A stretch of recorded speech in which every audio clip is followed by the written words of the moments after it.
So in this video, I'm going to talk to you about a concept called variables. Alright. So what are variables? Variables are basically used for data storage. Alright. Now, what kind of data do you need to store in a program? Alright. So there are two main types of data normally we deal with. Alright. One is of course your text, which is either character or strings.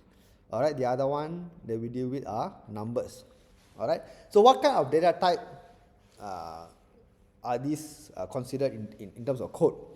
Alright. So for character and string, okay, we usually use the character or string to declare, and for numbers, okay, usually we use integer, okay, for whole numbers, followed by float or double. Alright. Now let me just bring you back, okay, to how things were, okay, for example when we're using C. Okay, so in C programming, okay, if I want to declare a variable, okay, so what is a variable? A variable, think of variable as a container. Alright, and a container must have, first of all, have a name. Okay, so for example I use a name num1, okay, for this container. When I create this container, I must also, okay, clearly specify the kind of data that is going to hold. Okay, again I'm talking about C. So in C programming, okay, if I want this container to hold for example decimal values, alright, then I will declare it as integer. So decimal values means I will say float or double, okay, float num1, okay, and then I can assign num1 to any value, 3.142 for example. Alright, so the value of 3.142 will come inside this container num1. Alright, so languages like C are very particular about this, and they are also very strict in terms of sticking to the data type. That means if I declare num1 as a float, okay, I will only be able to assign float values or decimal values into this variable called num1. Alright, so if I declare another variable, then I also have to specify the data type, and it is strict on the type of data that it can store. Okay, now in Python, okay, things are more flexible. Alright, when I declare or when I use any data type, alright, so again let me separate that this is for C.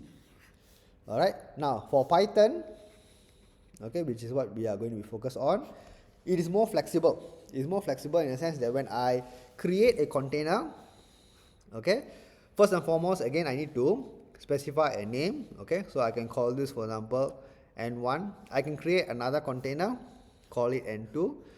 Okay, now there are of course specific rules on what is allowed, not allowed for naming of these variables. Okay, so you cannot start with a number, you cannot have spaces, alright, and you cannot use any of the reserved keywords. Alright, so I will show you those reserved keywords later.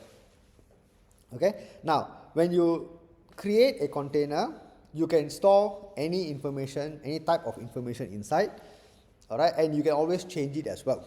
Okay, that means when you first create n1, for example, in the code you may say n1 equals to a name or a text, okay, hi. Alright, and later on you can change n1 to hold a number. Alright, and it is fine. Okay, it is fine in Python. Okay, so when you create a variable, the type of data that it stores can change over time. Alright, so that is the difference between C and Python. Alright, so let's go ahead, okay, and do some coding to see how it works.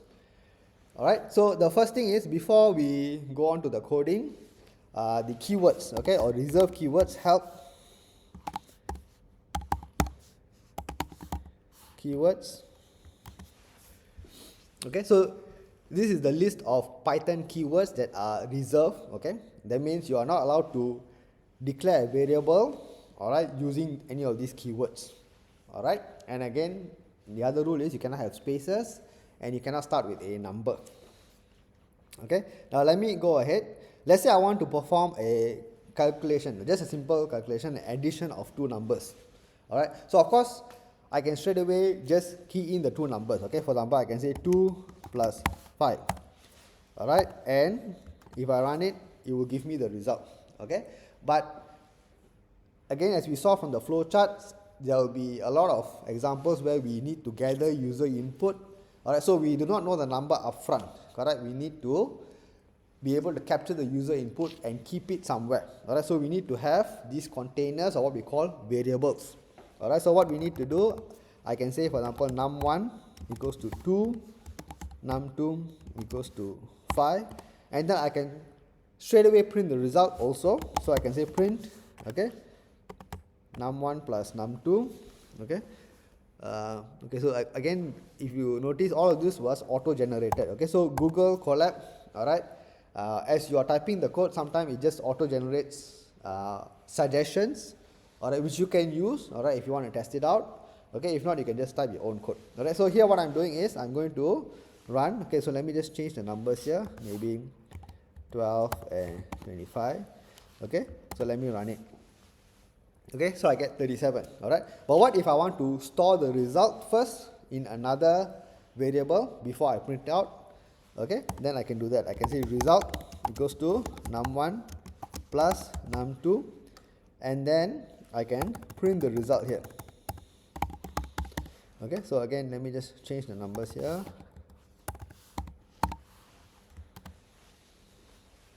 Alright, so this is how you can create variables, alright, and print it out.